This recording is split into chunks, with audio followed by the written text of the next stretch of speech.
can't close the books because of this error. Thing is frozen. It's the whole system down. We can't work like this.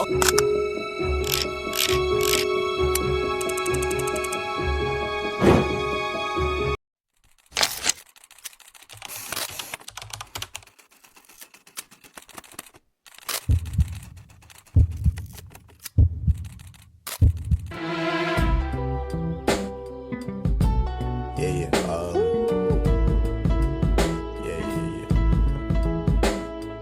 That's the way every day goes. Buat kamu tim IT tunggal, pernah ngalamin terima banyak request dalam satu waktu? Bingung, prioritasin yang mana dulu? Berujung ribut antar divisi, tugas gak selesai, kepala stres gak karuan. Alih-alih pekerjaan selesai, yang ada malah saling menyalahkan. Banyak request, banyak prioritas, tapi gak ada sistem yang mengatur semuanya. Tenang, kami punya solusi untuk mengatasi kekacauan ini. Kenalin nih, TaskFlow. TaskFlow adalah sistem ticketing manajemen tugas yang membantu tim IT mengelola setiap request secara terstruktur. Dengan TaskFlow, setiap divisi bisa membuat request sendiri, request otomatis masuk ke antrian, prioritas tugas jadi lebih jelas, status pekerjaan dapat dipantau secara real time, dan tidak ada lagi request yang hilang di chat atau grup. Nah, dengan TaskFlow ini, tim IT tidak perlu lagi kebingungan menentukan prioritas. Semua tugas tercatat, semua progres terpantau, semua divisi merasa didengar. Karena kerja cerdas bukan tentang bekerja lebih banyak, tapi bekerja lebih terstruktur. Penasaran bagaimana kami membangun aplikasi ini? Yuk simak penjelasan dan demo lengkapnya. Halo sahabat TaskFlow, setelah melihat permasalahan yang sering terjadi dalam pengelolaan request antar divisi, sekarang saatnya kita melihat bagaimana TaskFlow membantu menyelesaikan masalah tersebut. Yuk kita langsung masuk ke demo aplikasi dan melihat bagaimana setiap request dapat dikelola dengan lebih terstruktur, mudah dipantau, dan tepat sasaran. Pertama yang akan muncul adalah halaman dashboard, di mana halaman dashboard ini merupakan halaman yang berfungsi untuk menampilkan ringkasan keseluruhan tugas, seperti jumlah tugas, status pengerjaan, tugas yang terlambat, serta grafik distribusi tugas. Nah, semua data dashboard diambil dari linked list, kemudian ditampilkan dalam bentuk tabel dan juga grafik. Adapun kode yang dijalankan untuk menampilkan data di dashboard adalah all data sama dengan ststat.stack.toList. Lalu yang kedua ada modul tambah tugas, di mana modul tambah tugas ini digunakan untuk menambahkan data tugas baru. Adapun di sini drop down modul, drop down prioritas, dan juga drop down kategori. Nah, semua itu menggunakan array karena datanya sudah tetap dan disimpan dalam bentuk list. Contoh kodenya itu adalah seperti data prioritas sama dengan high, medium, dan juga low. Sekarang kita akan coba melakukan input data tugas yang akan dikirimkan kepada tim IT. Di sini saya memasukkan ID tasknya terlebih dahulu, lalu prioritasnya apa, misalnya medium. Lalu saya ingin memperbaiki modul checkout, kategorinya bug, tidak bisa simpan. Data yang harus dikerjakan adalah hari ini, dan assign-nya itu adalah tim IT, dan juga propernya adalah nama saya, Amelia. Jika sudah, user bisa langsung mengklik simpan tugas agar tugas ini masuk ke dalam antrian. Nah, jika sudah, kita bisa masuk ke review queue, di mana review queue ini merupakan menu yang berfungsi untuk menampilkan antrian tugas yang menunggu. Proses review biasanya dilakukan oleh manajer.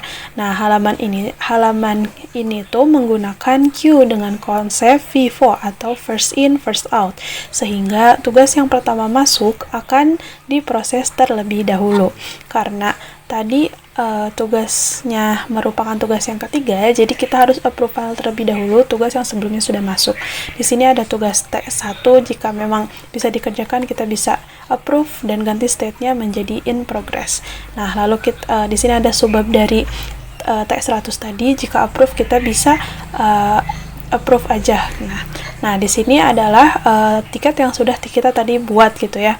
Susunan ketiga karena tugas ke-1 dan ke-2 yang tadi belum melakukan review oleh manajer. Nah, jika memang hal tersebut bisa langsung dikerjakan, kita bisa mengganti status approve ini menjadi in progress agar segera dikerjakan oleh tim IT.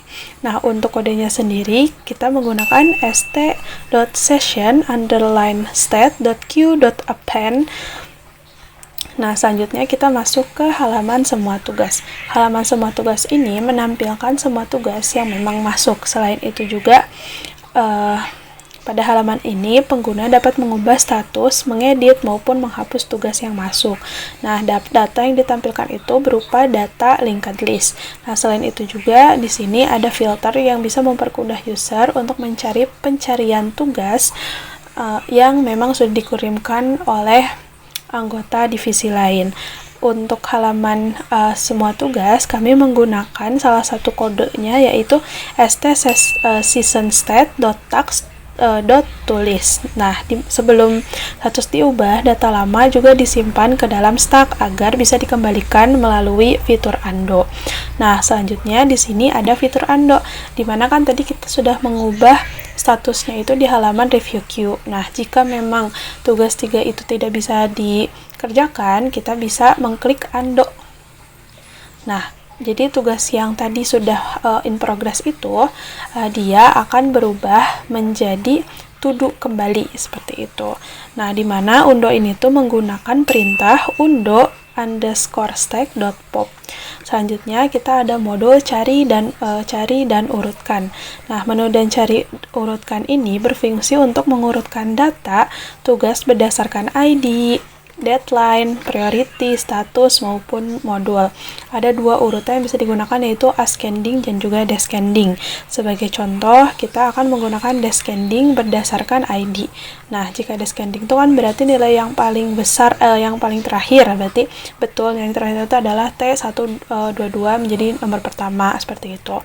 Nah, kode yang digunakan dalam mengurutkan ini adalah merge underline sort alt stack, short key. Selanjutnya di sini ada work breakdown, di mana work breakdown struktur itu merupakan menu yang berfungsi untuk membagi sebuah tugas besar menjadi beberapa subtext. Nah, halaman ini tuh menggunakan binary search tree, sehingga data otomatis diurutkan berdasarkan deadline menggunakan in order transversal. Nah, jadi sebagai contoh di sini kita mau membuat anak dari 120. Nah, kita tinggal meloloskan kodenya aja, dari kode ibunya itu berapa. Nah, lalu apa subbabnya? Misalnya cek modelnya. Jika sudah, kita bisa ngeklik tambah subtext. Nah, data yang sudah kita tambahkan tadi, dia akan otomatis menjadi subbab dari T102, seperti itu. Nah, kode yang digunakan pada halaman work breakdown struct ini adalah wbs.insert dan juga wbs_in_order. Lalu di sini ada modul task defensi, di mana modul task defensi ini berfungsi untuk menunjukkan hubungan ketergantungan antara tugas. Halaman ini juga menggunakan directed graph, sehingga suatu tugas hanya dapat dikerjakan apabila tugas sebelumnya telah selesai. Nah, sebagai contoh kita lihat hubungan antara T120. Nah, T120 ini tuh bisa dikerjakan jika T102A ini itu bisa dikerjakan jika T102 itu sudah dikerjakan. Nah, di sini dia akan masuk ya, bahwa T120 itu berhasil berelasi dengan T100. Nah, perintah yang digunakan adalah, atau kode yang digunakan adalah graph.add_g from ID dan juga to ID. Jadi mereka dikoneksikan berdasarkan ID dari masing-masing tugas. Dan yang terakhir ada menu board view, di mana menu board view ini berfungsi untuk menampilkan tugas dalam bentuk papan Kanban berdasarkan status to do, in progress, review, dan juga done. Data yang ditampilkan tetap berasal dari linked list, kemudian dikelompokkan berdasarkan statusnya. Adapun perintah yang dijalankan untuk modul ini adalah call task T for T in all task if T status sama dengan status. Nah, jadi aplikasi TaskFlow Pro telah menerapkan beberapa struktur data, yaitu array untuk data master seperti prioritas dan kategori, linked list sebagai penyimpanan utama seluruh tugas, queue untuk antrian view, stack untuk fitur undo, merge sorts dan binary search untuk proses pengurutan dan pencarian, binary search tree untuk work breakdown struktur, serta directed graph untuk memetakan hubungan ketergantungan antara tugas. Pada aplikasi TaskFlow, kami menggunakan array atau list Python. Array adalah struktur data yang digunakan untuk menyimpan sengumpulan data dalam satu variabel dengan urutan tertentu sehingga dapat diakses menggunakan indeks. Array digunakan untuk menyimpan data master yang sifatnya tetap, seperti prioritas tugas, status tugas, mode sistem, dan juga kategori sistem. Pengguna dapat melihat implementasinya pada halaman tambah tugas, yaitu pada drop-down pilihan prioritas, status, dan juga modul. Kami menggunakan array karena data tersebut bersifat statis dan juga jarang berubah. Array memiliki akses data yang cepat dan juga sangat cocok digunakan untuk menampilkan daftar pilihan pada drop-down. Nah, selain itu, array lebih sederhana dibanding struktur data lain untuk kebutuhan referensi seperti ini. Dengan array, pengguna tidak perlu mengetik secara manual, sehingga input lebih cepat, konsisten, dan mengurangi kesalahan penulisan. Pada aplikasi TaskFlow, kami menggunakan linked list sebagai tempat penyimpanan utama seluruh data tugas. Linked list adalah struktur data yang terdiri dari kumpulan node yang saling terhubung menggunakan pointer. Setiap node menyimpan data dan alamat node berikutnya. Implementasi di aplikasi linked list digunakan untuk menyimpan seluruh tiket atau task, menambah task baru, menghapus task, mencari task berdasarkan ID, menampilkan seluruh task. Implementasinya dapat dilihat pada menu tambah tugas dan daftar tugas. Kami memilih linked list karena jumlah tugas dalam sistem bersifat dinamis dan terus bertambah. Jika menggunakan array, ketika ukuran datanya bertambah atau terjadi penghapusan, pengelolaan data menjadi kurang fleksibel. Dengan linked list, kami hanya perlu menghubungkan atau memutuskan nodes tanpa menggeser seluruh data. Linked list membuat penyimpanan data tugas menjadi lebih fleksibel dan mudah dikembangkan ketika jumlah tiket semakin banyak. Dan sekarang, mari kita lihat fitur review queue yang kami bangun dengan menggunakan struktur data queue. Queue bekerja dengan prinsip FIFO atau first in, first out, yaitu siapa yang lebih masuk terlebih dahulu, dia akan diproses dan dikeluarkan terlebih dahulu juga. Konsep ini mirip seperti antrian kasir atau loket pelayanan, di mana orang yang datang pertama, dia akan dilayani terlebih dahulu. Dengan menerapkan fitur queue, proses review dapat berjalan dengan lebih teratur, adil, sesuai dengan antrian yang telah masuk. Dan untuk implementasi di aplikasi queue, kita bisa menggunakannya untuk yang pertama, mengelola antrian request, yang kedua, menentukan urutan review tugas, yang ketiga, mengatur proses pengerjaan request atau tiket. Dan sekarang kita lihat contoh kode pada gambar berikut. Yang pertama ada from collection import dequeue. Perintah di Python ini untuk mengimpor dequeue dari model bawaan collection sebelumnya. Dequeue ini adalah struktur data yang mirip dengan list, tetapi lebih cepat untuk menambah atau menghapus elemen dari awal maupun akhir antrian. Dan yang kedua, membuat queue menggunakan perintah st.session_stats.queue sama dengan dequeue kurung buka kurung tutup. Perintah ini berfungsi untuk membuat antrian kosong sekaligus menyimpannya di dalam session state streamlit. Dengan demikian, data antrian akan tetap tersimpan selama pengguna menggunakan aplikasi. Jadi, meskipun streamlit 8 rerun, setiap kali ada interaksi, data yang sudah masuk ke dalam aplikasi atau ke dalam antrian tidak akan hilang dan dapat terus berproses sesuai urutan. Yang ketiga, menambah antrian dengan perintah q.fn kurung buka tes kurung tutup. Fungsinya menambahkan nilai atau objek yang ada di variabel task ke akhir antrian queue. Dan yang terakhir, ada mengambil antrian dengan perintah q.poveleft kurung buka kurung tutup. Fungsinya digunakan untuk mengambil dan menghapus data yang paling depan di dalam antrian. Fitur ini sangat cocok digunakan untuk sistem ticketing, job queue, BFS, dan proses FIFO lainnya. Di dunia ticketing, request masuk secara berurutan. Karena itu, konsep FIFO sangat sesuai dan sangat dibutuhkan agar tidak saling mendahului antar divisi. Queue merupakan struktur data yang memang dirancang untuk mengelola antrian. Request menjadi lebih teratur, transparan, adil, karena diproses berdasarkan urutan masuk. Pada aplikasi TaskFlow, kami menggunakan Stack untuk fitur undo. Stack adalah struktur data yang menggunakan konsep last in first out. Artinya, data terakhir yang masuk akan menjadi data pertama yang keluar. Implementasi di aplikasi Stack digunakan untuk menyimpan riwayat perubahan status, menjalankan fitur undo. Implementasinya dapat dilihat pada tombol undo. Karena pada fitur undo, perubahan terakhir adalah perubahan yang paling sering ingin dibatalkan oleh pengguna. Konsep ini sangat cocok dengan cara kerja Stack. Pengguna dapat membatalkan kesalahan dengan cepat tanpa perlu mengubah data secara manual.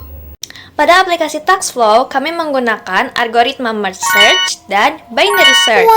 Merge search digunakan untuk mengurutkan data. Binary search digunakan untuk mencari data. Implementasi di aplikasi, contohnya digunakan pada menu cari dan urutkan tugas. Oke, sekarang kita masuk ke contoh kodenya. Yang pertama ada contoh kode untuk sorting, yaitu def merge underscore sort dalam kurung arr, key, tutup kurung. Kode ini untuk membuat fungsi merge search, yaitu fungsi yang digunakan untuk mengurutkan data dalam array atau list berdasarkan key tertentu. Lalu yang kedua ada kode untuk searching. Def binary underscore search dalam kurung arr, target. Kode ini untuk membuat fungsi binary search, yaitu fungsi yang digunakan untuk mencari data atau target dalam array atau list yang sudah terurut.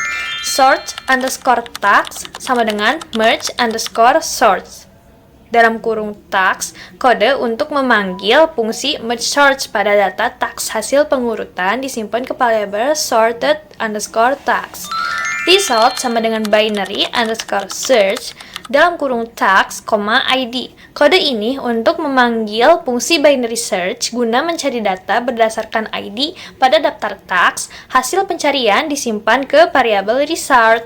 Merge search memiliki kompleksitas O, N, log N dan tetap stabil meskipun jumlah data bertambah. Binary search jauh lebih cepat dibanding linear search karena tidak perlu memeriksa seluruh data satu persatu. Data tugas dapat ditemukan dan diurutkan lebih cepat sehingga mempermudah pengelolaan tiket. Pada fitur work breakdown struktur, kami menggunakan binary search tree atau BST.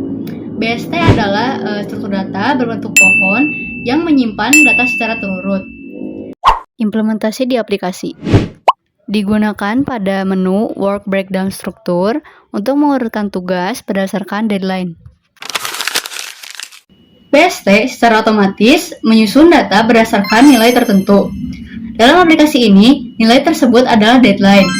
Dengan demikian, tugas yang memiliki deadline paling dekat dapat ditampilkan lebih dahulu. Manfaat dalam sistem memudahkan pengguna menentukan prioritas pekerjaan berdasarkan tenggat waktu. Pada fitur Tag Defensi, kami menggunakan graph. Graph adalah struktur data yang terdiri dari node dan edge yang digunakan untuk menggambarkan hubungan antar objek.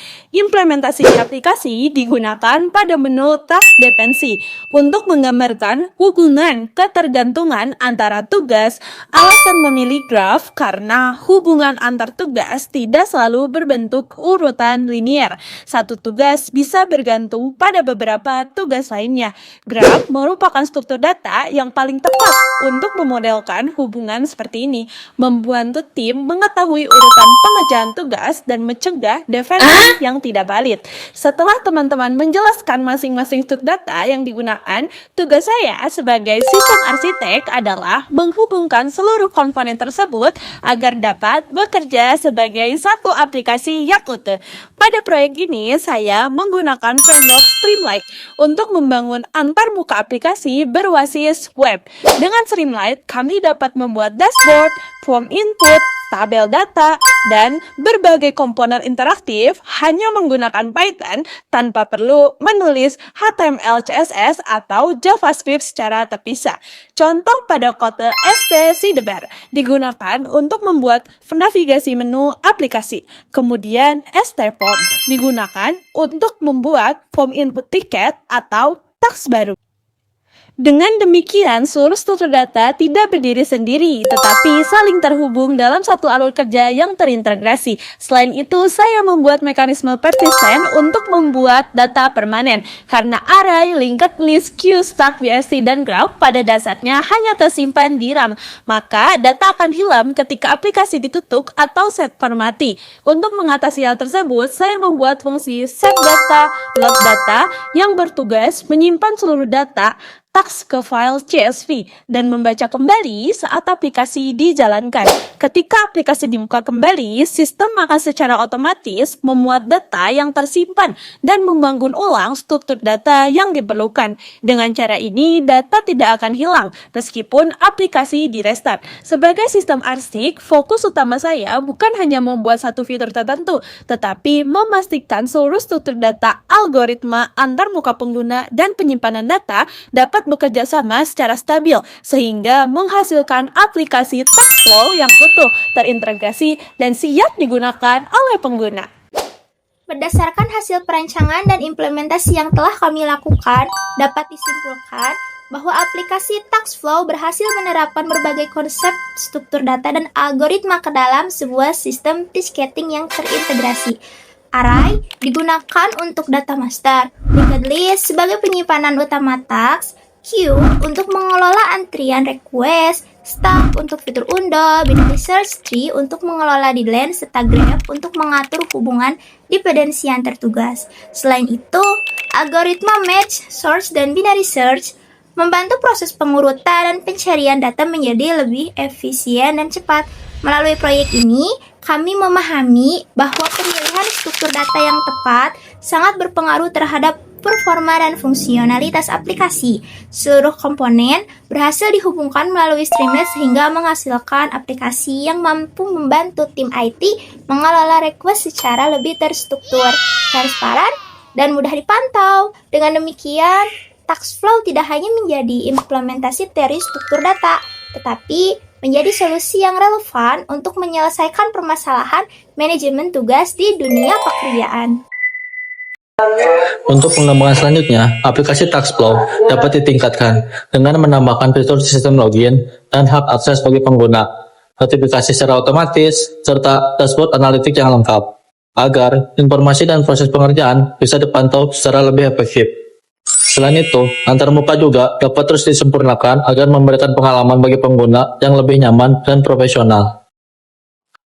Dari sisi teknis penyimpanan data dapat dikembangkan dengan menggunakan sistem database seperti MySQL atau SQL lainnya agar mampu menangani data yang lebih besar dan menumpuk. Fitur penentuan prioritas tugas dapat dikembangkan juga dengan menggunakan sistem algoritma yang lebih cerdas sehingga dapat membantu tim untuk menentukan tugas yang dikerjakan terlebih dahulu secara otomatis dan lebih akurat. Selama pengembangan aplikasi, kendala yang saya hadapi adalah menentukan struktur data yang paling sesuai untuk setiap kebutuhan fitur, khususnya saat membedakan penggunaan array dan juga binary search tree.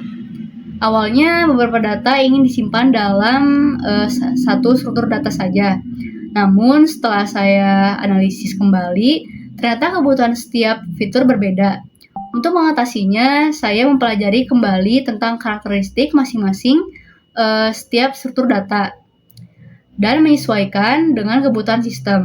Hasilnya, array digunakan untuk data master yang bersifat statis. Sedangkan BST digunakan untuk mengelola data berdasarkan deadline agar proses pengurutan dan penentuan prioritas menjadi lebih efektif. Kendala terbesar saya adalah mengintegrasikan seluruh struktur data agar dapat bekerja sama. Selain itu juga diperlukan perancangan sistem yang jelas agar data dapat mengalir dengan baik dari proses input hingga tampil ke pengguna. Selain itu, Streamlit juga melakukan retur setiap kali terjadi interaksi sehingga data sering tereset saat pengembangan awal. Untuk mengatasinya, saya menggunakan set and state sebagai penyimpanan sementara dan membuat alur integrasi yang menghubungkan antara array, linked list, queue, stack, BST, dan graph sehingga seluruh fitur dapat berjalan secara teratur dan saling terhubung. Dan salah satu kendala yang saya hadapi dalam pengembangan fitur ini adalah memastikan sistem antrian benar-benar berjalan dengan konsep FIFO atau first in, first out. Pada tahap awal, terdapat beberapa kondisi yang menyebabkan urutan task di tampilan tidak selalu sesuai dengan urutan task. Hal tersebut masuk ke dalam sistem. Hal ini tentu dapat mengganggu proses penanganan tiket dan menimbulkan ketidakkonsistenan pada antrian. Untuk mengatasi masalah tersebut, saya menerapkan struktur data queue dengan menggunakan DQ dari Python. DQ ini dipilih karena dia mampu melakukan proses penambahan dan pengambilan data dari antrian secara lebih efisien. Dengan implementasi ini, setiap request yang masuk pertama akan tetap diproses pertama juga, sesuai dengan prinsip FIFO. Hasilnya, alur tiketing menjadi lebih mudah, teratur, konsisten, dan memberikan perlakuan yang adil bagi setiap tiket yang masuk ke dalam sistem. Kendala yang saya hadapi adalah bagaimana menyimpan riwayat perubahan data agar fitur Undo dapat berjalan dengan benar. Setiap perubahan status harus tetap tercatat tanpa mengganggu data utama yang sedang digunakan oleh sistem. Untuk mengatasinya, saya menerapkan struktur data stack yang bekerja dengan konsep first in, first out, sehingga setiap perubahan terakhir dapat disimpan dan dipanggil kembali ketika pengguna melakukan undo. Dengan pendekatan ini, proses pemulihan data menjadi lebih mudah, cepat, dan sesuai dengan kebutuhan aplikasi. Kendala dan cara mengatasi sorting dan searching. Kendala yang saya hadapi adalah menjaga performa pencarian dan pengurutan data ketika jumlah task terus bertambah. Jika menggunakan metode pencarian dan pengurutan sederhana, proses akan menjadi lebih lambat ketika data semakin banyak. Namun, untuk mengatasinya, saya menerapkan algoritma merge search untuk proses mengurutkan dan binary search untuk proses pencarian. Dengan kombinasi kedua algoritma tersebut, data dapat diurutkan dan ditemukan dengan lebih efisien, sehingga performa aplikasi tetap baik meskipun jumlah task-nya meningkat.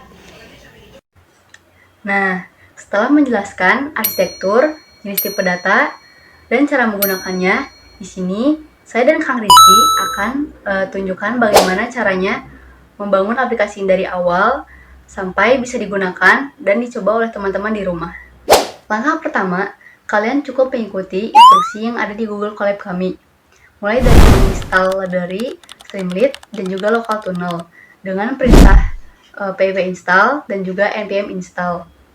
Setelah library siap dan kode sudah kalian build, barulah kita jalankan perintah untuk membuka akses ke publik menggunakan local tunnel pada port 8501.